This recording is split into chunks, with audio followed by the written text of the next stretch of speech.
আল্লাহ রব্বুল আলমিনের মেহরবানি আমরা আমাদের জিন্দিগিতে আরেকটি জুমা পেয়েছি।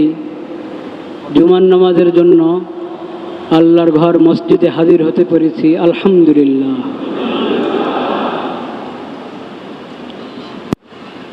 জুমার নামাজের মূল আমল হলো খুতবার পরে 2 রাকাত ফরজ নামাজ। খুতবাও ফরজ, খুতবার পরে 2 রাকাত ফরজ নামাজ, এটা হলো জুমার দিনের বিশেষ আমল।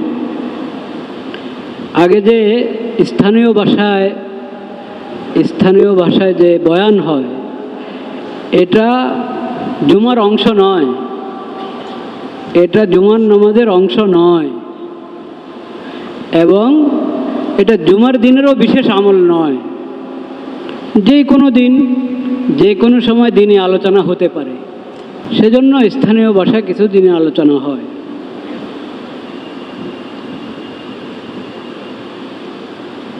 কেউ কেউ আবার মূল খুতবা, যেটা জুমার নামাজের অংশ, ওই খুতবাটাকেই স্থানীয় ভাষায় দেওয়ার পরামর্শ দিয়ে থাকেন এবং এরকম করে থাকেন। এই দেশেও আছে কিছু জায়গায় এরকম রেওয়াজ। এটা একেবারে অন্যায়, ভুল এবং বেদাত। মূল খুতবা আরবিতে হবে।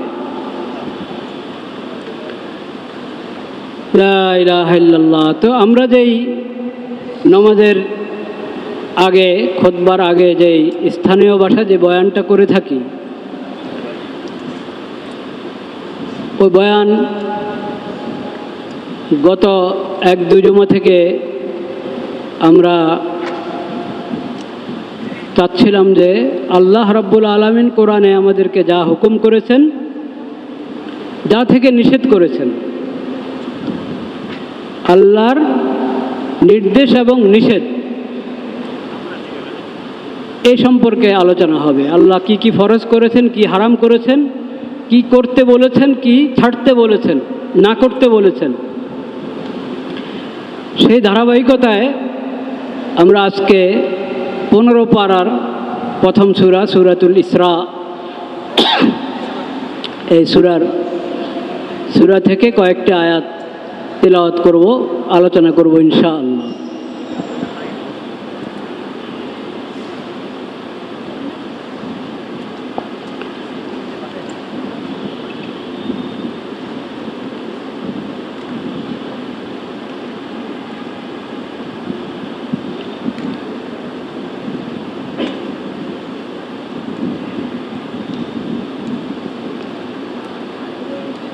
بسم الله الرحمن الرحيم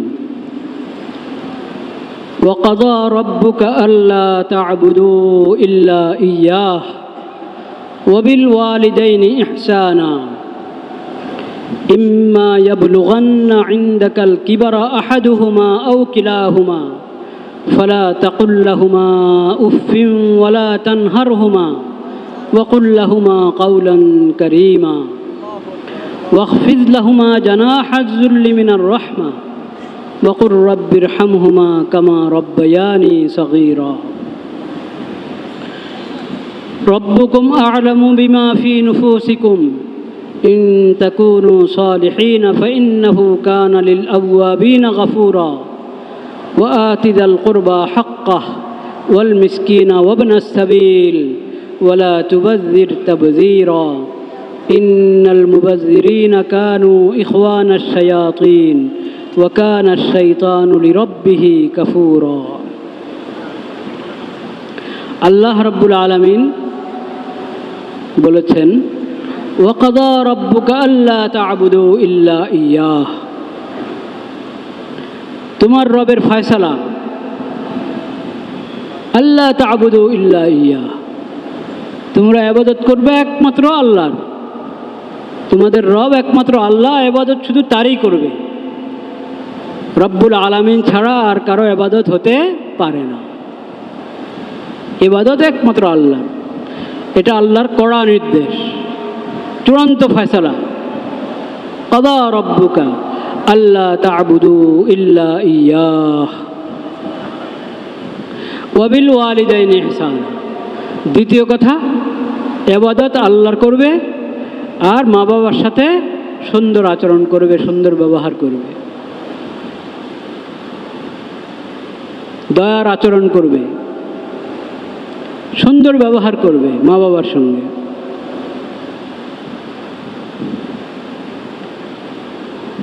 ইম্মা ইয়াবলুগান্না ইনদাকাল কিবারা আহাদুহুমা আও কিলাহুমা ফালা তাকুল লাহুমা উফফিন ওয়ালা তানহারহুমা। হতে পারে তোমার মা বাবা দুজন বা কোনো একজন বৃদ্ধ বয়সে উপনীত হবে এক সময়। তোমাকে আল্লাহ হায়াত দান করেছেন, তোমার মা বাবাকেও আল্লাহ হায়াত দান করেছেন।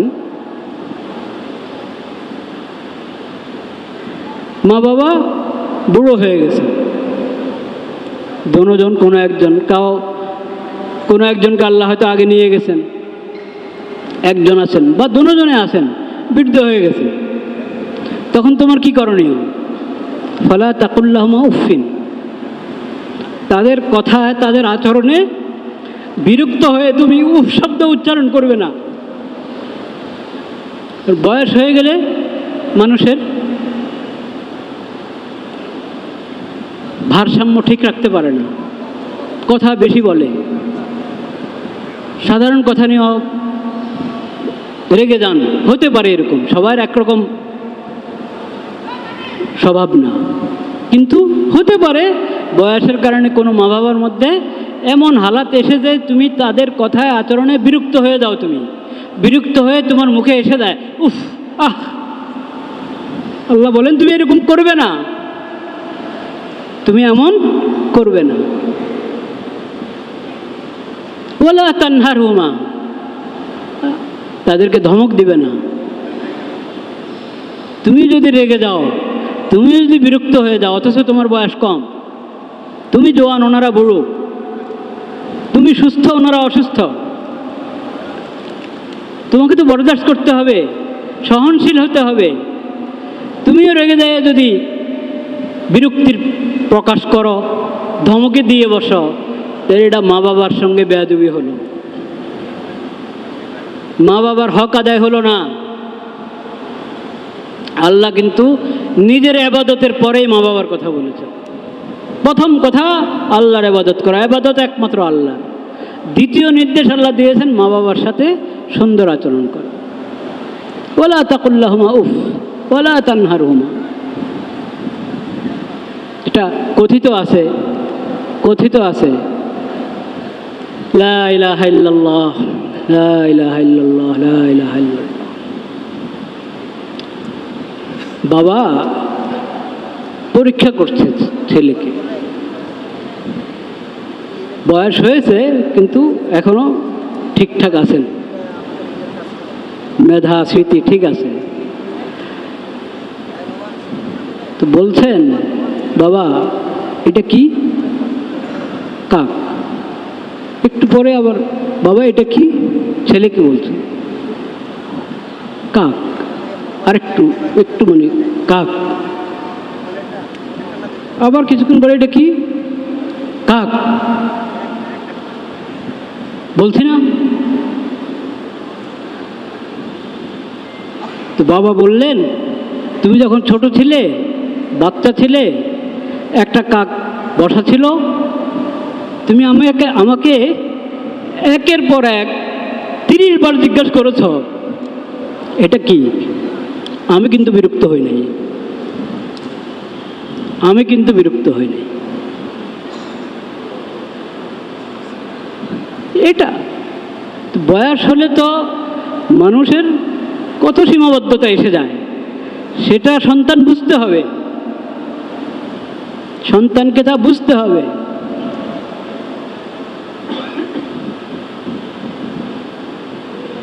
সমান অধিকার মাথায় খালি ওটাই যদি ঢুকে থাকে, সমান অধিকার, বাপ হলে বাপ, উনিও মানুষ, আমি ওনার সন্তান, কিন্তু আমিও তো মানুষ, আমিও তো ছেলে মানুষ, মানব অধিকার বরাবর বাপেরও ছেলেরও। এই তো শিক্ষা।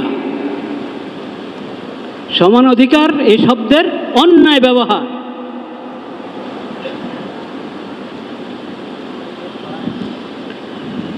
লা ইলাহা ইল্লাল্লাহ লা ইলাহা ইল্লাল্লাহ। পার্থক্য আছে। তিনি বাপ, তিনি তোমাকে জন্ম দিয়েছেন, জন্মদাতা। তিনি মা, হামালাতহু উম্মুহু কুরহাম ওয়া ওয়াদাআতহু কুরহা। কিভাবে ধারণ করেছেন তোমাকে তোমার মা? কত মাস পর্যন্ত ধারণ করেছেন? কি অবস্থাটা হয়েছে তখন? দুনিয়াতে আসার পর তোমাকে যে লালন পালন করলেন, কি অবস্থা ছিল তোমার? আর তোমার মা কি কষ্ট করে তোমাকে লালন পালন করেছেন?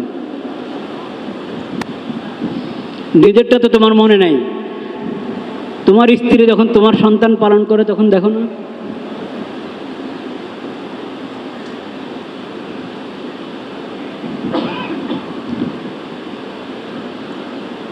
ইম্মা ইয়াবলুগান্না ইনদাকাল কিবারা আহাদুহুমা আও কিলাহুমা ফালা তাকুল লাহুমা উফফিন ওয়ালা তানহারহুমা ওয়া কুল লাহুমা কাওলান কারীমা। তাদের সাথে মার্জিত ভাষায় সুন্দর করে নরম সুরে কথা বলো।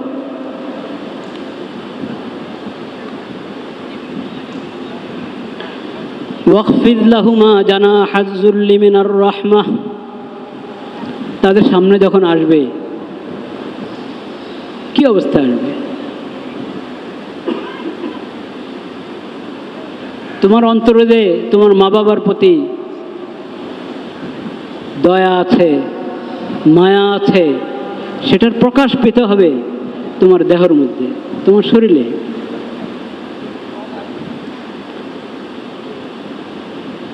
বিনয়ের সাথে, নম্রতার সাথে তার সামনে বসো, দাঁড়াও, যেভাবে থাকো নম্রতার সঙ্গে তার সামনে দাঁড়াও।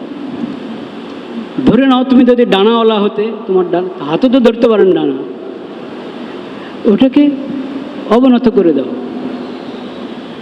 মার সামনে এমনভাবে বসবে না, এমনভাবে দাঁড়াবে না যে তুমি মনে হয় যেন মুরব্বী, তুমি সর্দার। এমনভাবে বসো, এমনভাবে কথা বলো, এমনভাবে তার সামনে থাকো, বোঝা যায় যেন তিনি তোমার মুরব্বী, তুমি ছোট, তুমি গোলাম, তুমি গোলাম। ওয়াখফিদ লাহুমা জানাহাজ যুল্লি মিনার রাহমাহ। বাহাদুরের মতো তো নাই, স্বাভাবিক যেরকম তোমার মনে হয় যেন তুমি তোমার বন্ধুর সামনে বসে আছো, এইভাবে না। আব্বার সামনে এমনভাবে তোমার বসা, তোমার কথা হবে, বোঝা যায় যেন ইনি মুরব্বী, বোঝা যায় যেন ইনি বাপ, এই সন্তান। ওয়াখফিদ লাহুমা জানাহাজ যুল্লি মিনার রাহমাহ ওয়া কুর রাব্বিরহামহুমা কামা রাব্বায়ানি সগীরা। মা বাবার জন্য দোয়া করো সবসময়।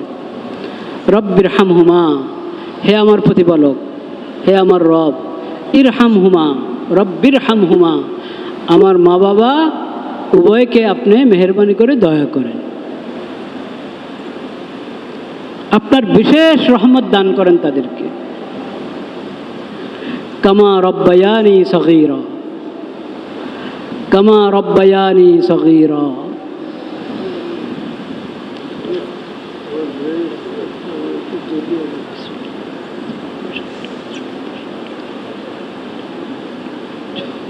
আল্লাহ ভরসা। লা ইলাহা ইল্লাল্লাহ, লা ইলাহা ইল্লাল্লাহ, লা ইলাহা ইল্লাল্লাহ।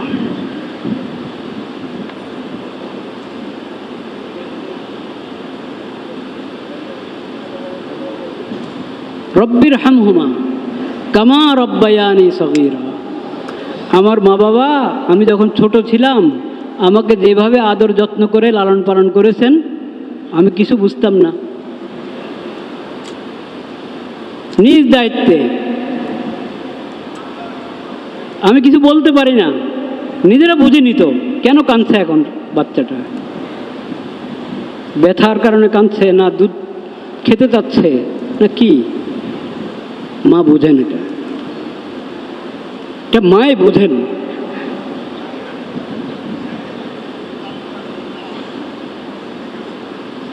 তো নিজ দায়িত্বে নিজে বুঝে নিজে যত্ন নিয়েছেন, নিজে খেয়াল করেছেন আমার মা বাবা। আমার আল্লাহ আপনি আমার মা বাবার প্রতি ঠিক ওইরকম দয়া করেন। আল্লাহ যদি ওইরকম দয়া করেন, সে দয়া তো অনেক বড় হবে, অনেক বড় হবে। রব্বির হামহুমা কামা রব্বায়ানি সগীরা। মা বাবা হায়াতে আছে তখনও এই দোয়া করবেন, মা বাবা ইন্তেকাল করে গেছেন তখনও এই দোয়া করবেন, একজন আছেন একজন ইন্তেকাল করেছেন তখনও এই দোয়া করবেন। যে অবস্থায় যেভাবে দয়া করা দরকার, রহমত করা দরকার, আল্লাহ ওইভাবে রহমত করবেন। এবং যখন একসাথে যৌথ মুনাজাত হয়, তখন যিনি মুনাজাত, যার মুনাজাতের সঙ্গে আমরা শরীক হচ্ছি, তিনি যখন বলেন রব্বির হামহুমা কামা রব্বায়ানি সগীরা, তখন আমরা নিজেরাও এটাই বলবো, রব্বির হামহুমা কামা রব্বায়ানি সগীরা। আপনি তখন আমিন বলতে পারেন, আমিন বললে এটাও হয়, কারণ এটা তো নিজের মা বাবার জন্য দোয়া করছেন। উনি যিনি বলছেন রব্বির হামহুমা, উনি তো নিজের মা বাবার জন্য বলছেন। আর আপনি ওটার উপর আমিন বললে দুটো অর্থ হবে। ওনার মা বাবার দোয়ার উপরে আপনি আমিন বললেন, আর আমিন বলার অর্থ এটাও যে আমার মা বাবার জন্য এই দোয়া আল্লাহ আপনি কবুল করেন। কিন্তু সবচেয়ে সুন্দর হলো আপনি যখন উনি বলবেন রব্বির হামহুমা কামা রব্বায়ানি সগীরা, আপনিও তাই বলবেন রব্বির হামহুমা কামা রব্বায়ানি সগীরা। তো মা বাবার হক, সন্তানেরও হক আছে, মা বাবার উপর সন্তানেরও হক আছে, সন্তানের উপরও মা বাবার কি আছে, হক আছে। উভয় পক্ষকে যার যার হক আদায় করতে হবে। কিন্তু আল্লাহ বলছেন যখন তাদের বয়স হয়ে যায় তখন তোমাকে ছাড় দিতে হবে, তোমাকে বেশি সহনশীল হতে হবে। এমনি সাধারণ নিয়ম, সবাই সব কথা দেখবে। এখন এই কথা কি বলার অপেক্ষা রাখে যে মা বাবার হক বেশি? এটা যদি কাউকে বুঝাইতে হয় যে মা বাবার হক বেশি, তো কি করা যাবে? আর এটাও যদি বুঝাইতে হয় কাউকে, মা বাবা তো সন্তানের খেয়াল রাখেই, কিন্তু সন্তানের সবচেয়ে বড় হক মা বাবার উপর সন্তানের তরবিয়ত, লালন পালন যেমন হক, তাকে মানুষ হিসাবে গড়ে তোলা, আল্লাহর বন্দা হিসাবে গড়ে তোলা, এটা মা বাবার দায়িত্ব, মা বাবার উপরে হক। তবে সেই দায়িত্ব পালনের ক্ষেত্রে ভারসাম্য রক্ষা করা, এটাও মা বাবার খেয়াল রাখা দরকার।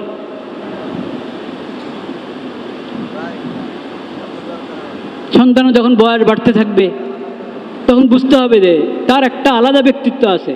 মা বাবাকে বুঝতে হবে তার, আমার সন্তান, কিন্তু তার একটা ব্যক্তিত্ব আছে, তার ব্যক্তিত্বের প্রতি সম্মান থাকতে হবে আমার অন্তরে। আমি আমার সন্তানের কারণে খালি ধমকের উপরে ধমক দিতে থাকবো, আর শাসন করছি ঠিক আছে, কিন্তু শাসন করার একটা নিয়ম আছে, মার্জিতভাবে করতে হবে। ধমক দিয়ে অনেক মা বাবার মুখে এই কথাটা খুব সহজে এসে দেয়, যা ঘর থেকে বেরো, তুই আমার ছেলে না, তুই আমার ছেলে না, যা এখান থেকে যা। এটা অন্যায়। মা বাবার জবানে এটা সাজে না। যতই আপনার ছেলে আপনাকে কষ্ট দিচ্ছে, আপনার মেয়ে আপনাকে কষ্ট দিচ্ছে, কিন্তু আপনাকে বুঝতে হবে আপনি বাবা, আপনি মা।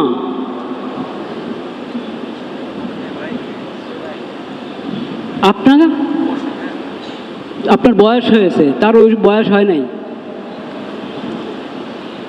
এবং সে আপনার সন্তান হলো, সে তো আলাদা একটা ব্যক্তি, আল্লাহর বন্দা, আল্লাহর বন্দি।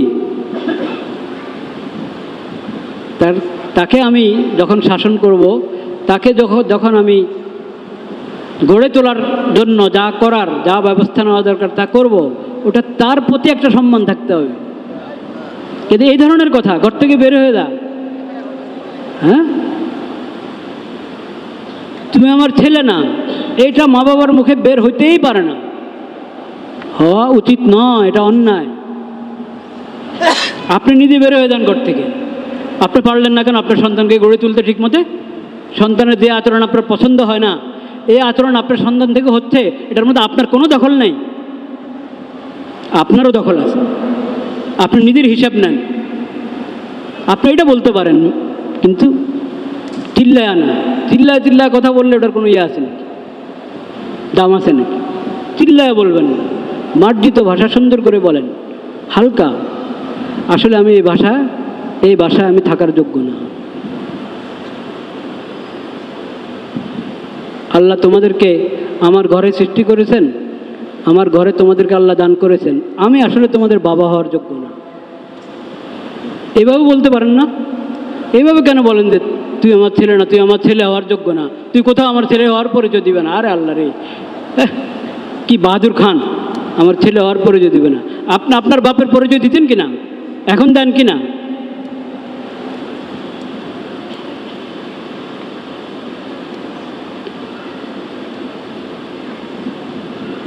তো সন্তানের প্রতি, তার ব্যক্তিত্বের প্রতি সম্মান রক্ষা, এটাও মা বাবার কাজ।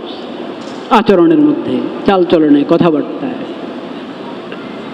নবী করিম সাল্লাল্লাহু আলাইহি সাল্লামের হাদিস, মুসনাদ আহমদ, সুনান নাসাই সহ বিভিন্ন হাদিসের কিতাবে হাদিসটি আছে। এক মেয়ে, সে প্রাপ্তবয়স্কা হয়ে গেছে, উপযুক্ত বয়স্কা মেয়ে, তার বিয়ের বিষয়ে বাপ ফয়সালা করে ফেলেছে। বাপ ফয়সালা করে ফেলেছে তার বিয়ের বিষয়ে, তাকে জিজ্ঞেস করেন, তার মতামত না নিয়ে তার বিয়ের বিষয়ে বাপ ফয়সালা করে ফেলেছে। নবী করিম সাল্লাল্লাহু আলাইহি সাল্লামের সামনে বিষয়টা পেশ করা হয়েছে, মেয়ের পক্ষ থেকে পেশ করা হয়েছে নবী করিম সাল্লাল্লাহু আলাইহি সাল্লামের সামনে। নবী করিম সাল্লাল্লাহু আলাইহি সাল্লাম বলেছেন যে না, তার হক আছে, তার উপর চাপিয়ে দেওয়া যাবে না। সে যদি এটা গ্রহণ করে ঠিক আছে, নতুবা তার অধিকার আছে, সে এটা গ্রহণ না করলে বিয়ে হবে না।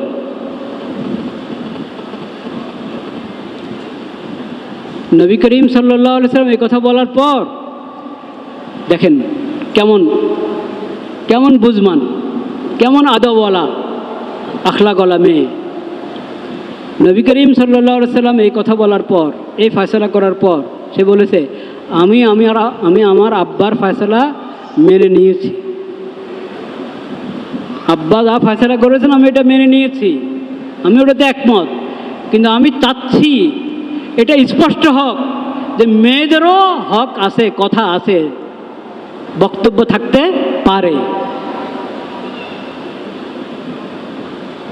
একতরফা অভিভাবক হিসেবে মা বাবাই ফয়সালা করে ফেলবে এটা না, তাদেরকে জিজ্ঞেস করা, তাদের মতামত নেওয়া, তাদেরও এখানে একটা মত আছে, এই কথা যাতে মানুষ জানে, এই জন্য আমি বিষয়টা পেশ করেছি নবী করিম সাল্লাল্লাহু আলাইহি সাল্লামের খেদমতে।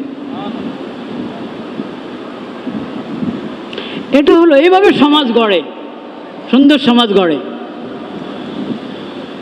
মা বাবার বিরুদ্ধে উস্কায় দিলাম, সন্তানকে মামলা করে দিল, আদালতে দাঁড়ালো সবাই একসাথে, এইভাবে সমাজ গড়ে না। সমাজ গড়বে মা বাবাকে মা বাবা হিসেবে তার কি দায় দায়িত্ব। বাপকে বাপ হওয়া শিখাতে হবে, মাকে মা হওয়া শিখাতে হবে। সমাজ গড়বে কিভাবে? সন্তানকে সন্তান তার মা বাবার সাথে তেমন কেমন আদব হবে, আখলাক হবে, কেমন আচরণ হবে, সেটা তাকে শিখাতে হবে।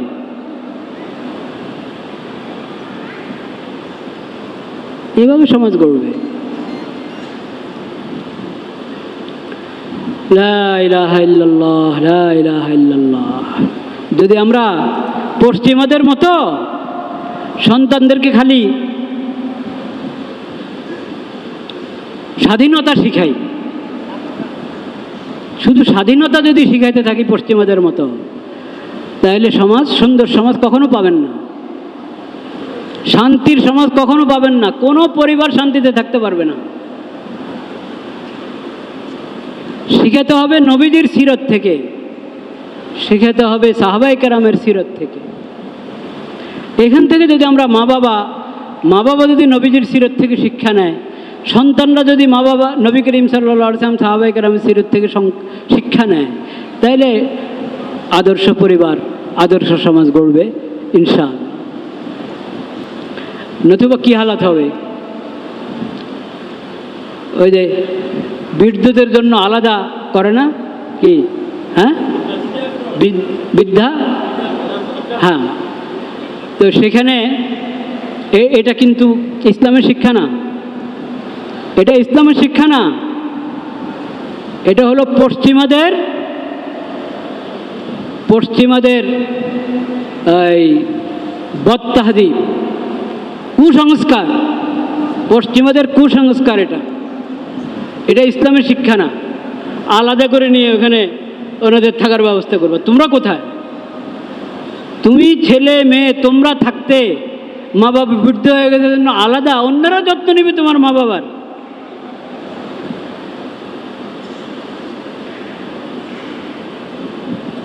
এটা পশ্চিমাদের, এখন এই দেশেও শুরু হয়েছে এগুলো, ভাবে আমরা অগ্রসর হচ্ছি।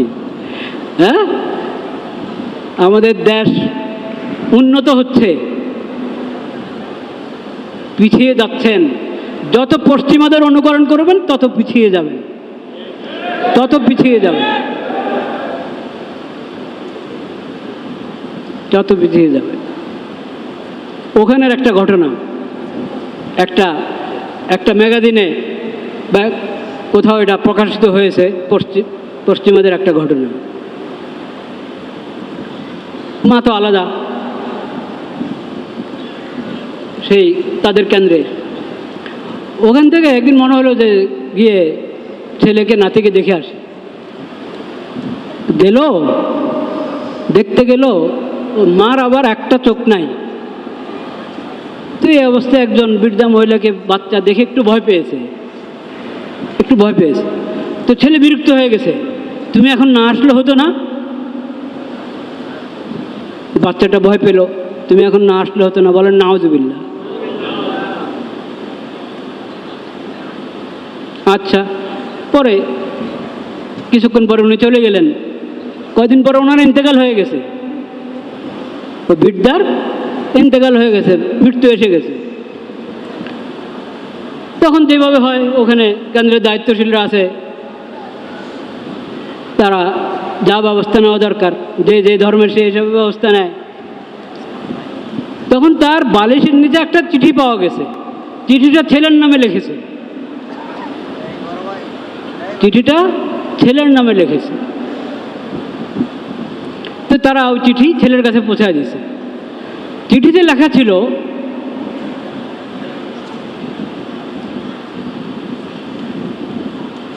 আমি একদিন এসেছিলাম, তো তুমি কষ্ট পেয়েছ, একটা তথ্য তোমাকে দিই, ওই তথ্যটা তুমি জানতে পারলে তোমার কষ্টটা একটু লাঘব হবে। সেটা হলো, আমার কিন্তু দোনো চোখ ছিল। ছোটবেলায় তুমি অসুস্থ হয়েছিলে, তোমার একটা চোখ নষ্ট হয়ে গেছিল, আমার এই চোখটা তোমাকে দিয়ে দিয়েছে।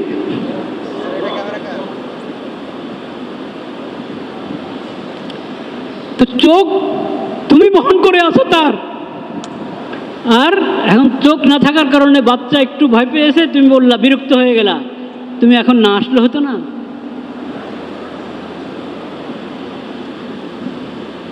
এই হলো পশ্চিমাদের স্বভাব। তাদের পিছনে ঘুরে শান্তি পাবেন না।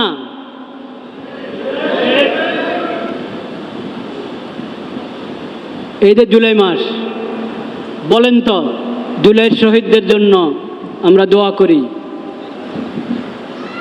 জুলাইয়ের শহীদদের জন্য দোয়ার কথা তো বলেন, কিন্তু জুলাই আগস্টের বিপ্লবের মান কি আমরা রক্ষা করেছি? কখনো করিনি।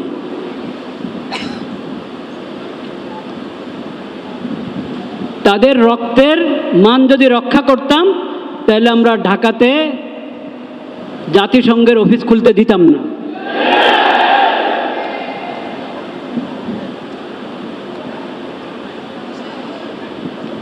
এবং এই সমস্ত নাশকরির কারণে, যেই বিপ্লবের পরে কিছুটা শান্তি এসেছে দেশে, ওই বিপ্লব আল্লাহর একটা নেয়ামত ছিল। ওটার পদ্ধতিতে কারো কোনো ভুল ছিল, সেটা ভিন্ন কথা, কিন্তু সার্বিকভাবে যেই ফলাফলটা, তা আমি বলছি, ওটা আল্লাহর একটা নেয়ামত ছিল, যে একটা শান্ত হওয়ার একটা সুযোগ বের হয়েছিল, কিন্তু সেই নেয়ামতের আমরা নাশুকরি করেছি। এখন আবার দেশে বিশৃঙ্খলা দেখা দিচ্ছে কিনা, পাথর দিয়ে মারে, বিচার কবে হবে? বিচার কবে হবে?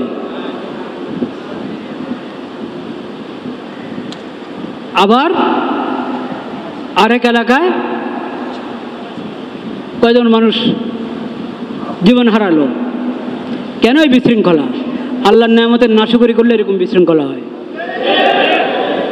এখনো সময় আছে, যদি আমরা ৭১-এর রক্তের কথা বলতে চাই এবং ২৪-এর রক্তের কথা বলতে চাই, এখনো সুযোগ আছে অন্যায় ব্যবহার করা থেকে এবং লোক দেখানো ব্যবহার করা থেকে বিরত থাকি।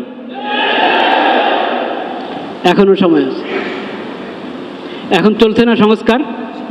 হ্যাঁ, একবারই সমন্বিত সর্বোচ্চ কমিশন তো গঠন করা হয়েছে, করছে। কি এরপরে কি আসবে, কি সংস্কার আসবে সেটা আল্লাহ জানেন। সংস্কার কিন্তু লেখা আছে, যমুনার অফিসে দেখেন না, লা ইলাহা ইল্লাল্লাহ মুহাম্মাদুর রাসূলুল্লাহ লেখা আছে কিনা? তো সব সংস্কারের গোড়ার কথা তো এটা, লা ইলাহা ইল্লাল্লাহ মুহাম্মাদুর রাসূলুল্লাহ। কোরআন আল্লাহ তো বলে দিয়েছেন সূরা নিসার মধ্যে, আতিউল্লাহ, আল্লাহর আনুগত্য করো, ও আতিউর রাসূল, আল্লাহর রাসূলের আনুগত্য করো, ও উলিল আমরি মিনকুম, ওয়া উলিল আমরি মিনকুম, আল্লাহ আল্লাহর রাসূলের বিধান মোতাবেক তোমাদের দায়িত্বশীলদের আনুগত্য করো। ফাইন তানাযাতুম ফি শাইইন, কোনো বিষয়ে তোমাদের মধ্যে দ্বন্দ্ব হয়ে গেল, তাহলে এটার ফায়সালার জন্য পশ্চিমা সভ্যতার কাছে যাও না, পশ্চিমা সংস্কৃতির কাছে যাও না, পশ্চিমা শিক্ষার কাছে যাও না। ওটা বলেন না আল্লাহ তাআলা, ওখানে যাও। আল্লাহ বলেছেন কি? ফাইন তানাযাতুম ফি শাইইন ফারুদ্দুহু ইলাল্লাহি ওয়া রাসূল। কোনো বিষয় সংশয়, এটা করা উচিত কি করা উচিত না, এখানে কার দাবি ঠিক, কার কথা ঠিক, কিভাবে এটাকে সমাধান করতে হবে, তখন আল্লাহর কাছে যাও, আল্লাহর রাসূলের কাছে যাও, কোরআনের কাছে যাও, হাদিসের কাছে যাও। যদি সংস্কারের প্রথম কথা এটা হয়, লা ইলাহা ইল্লাল্লাহ মুহাম্মাদুর রাসূলুল্লাহ, যদি প্রথম কথা এটা হয় যে যত দফা, যত কিছু, যত দাবি, যত অনুচ্ছেদ আছে সংবিধানে, সব কিছুর গোড়ার কথা হলো আতিউল্লাহ ওয়া আতিউর রাসূল, আতিউল্লাহ ওয়া আতিউর রাসূল। যেখানে আল্লাহ আল্লাহ রাসূল বলে দিয়েছেন, সেখানে আমাদের কোনো কথা থাকতে পারে না। এই হিম্মত থাকতে হবে, এই সৎসাহস থাকতে হবে। নির্বাচিত সরকার হোক আর বর্তমান যেরকম সরকার ওরকম সরকার হোক, সবার এই ঈমান থাকতে হবে, এই সৎসাহস থাকতে হবে, আতিউল্লাহ ওয়া আতিউর রাসূল ওয়া উলিল আমরি মিনকুম। এই যে আদালত, এই আদালত 1947 তো খেদাইছেন ইংরেজদেরকে, কিন্তু আদালতের ভাষা কি? আমাদের আদালতের ভাষা কি, বাংলা না ইংরেজি? হ্যাঁ, কেন ইংরেজি? তাহলে 21শে ফেব্রুয়ারি কোথায় গেল? ইংরেজি কেন? আর নিয়ম নীতি সব 47-এর আগের। ইংরেজকে খেদানো হয়েছে, কিন্তু ইংরেজের নীতিকে খেদানো হয়নি। তাদেরকে তাড়ানো হয়েছে, তাদের নীতি তাড়ানো হয় নাই। শান্তি আসবে না এইভাবে। আদালতে এক একটা মামলা কত মাস কত বছর ঝুলে, ঠিক না বেঠিক? কি কারণে? এটা নীতি পশ্চিমাদের নীতি হওয়ার কারণে। ইসলামের কাছে শিখেন মামলা কিভাবে পরিচালনা করতে হয়, লয়ারদের কি দায়িত্ব, বিচারকের কি দায়িত্ব, এবং সাক্ষীদের কি দায়িত্ব, দুই পক্ষের বাদী বিবাদীর কি দায়িত্ব, কিভাবে পেশ হবে, কিভাবে মীমাংসা হবে, ওটা কোরআন থেকে শিখেন, হাদিস থেকে শিখেন, নবীজির সিরত থেকে শিখেন। দেখবেন আদালতে কোনো মামলা ঝুলে থাকবে না। দেখবেন আদালতের মধ্যে এই যে অন্যায় ফয়সালা, অন্যায় ফয়সালা, হক একজনের পায় আর একজন। ঠিক নেবে ঠিক? কেন কেন হবে এরকম? কেন হবে এরকম?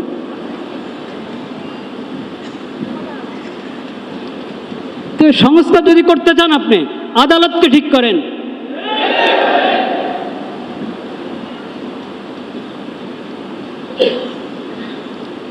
খালি এড়িয়ে দেওয়া, পাশ কাটিয়ে দেওয়া, যাতে আপনার অপরাধীদের কোনো শাস্তি না হয়, আর যারা আপনার হক, সে হক না পায়।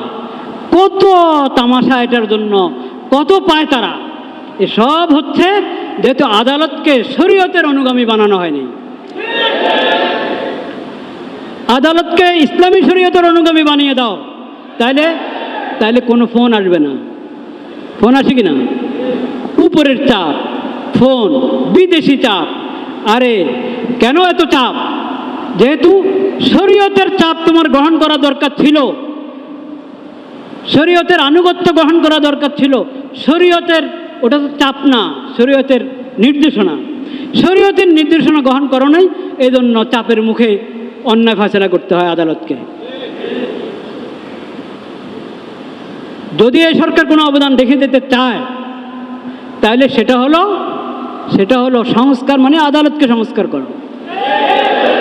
এবং সংবিধানের প্রথম কথা লা ইলাহা ইল্লাল্লাহ মুহাম্মাদুর রাসূলুল্লাহ, এটা তো আছে সংবিধানের মধ্যে। তো দেশের হলো প্রজাতন্ত্রের তোমার কি ধর্ম হলো কি? রাষ্ট্রধর্ম হলো ইসলাম। তো রাষ্ট্রধর্ম যদি ইসলাম হয়, তো আতিউল্লাহ আতিউর রাসূল এটা আসবে না? এটা সবাইকে মনে রাখতে হবে, সবাইকে। আল্লাহ রাব্বুল আলামিন আমাদেরকে হেফাজত করেন। ওয়া আখিরু দাওয়ানা আলহামদুলিল্লাহি রাব্বিল আলামিন।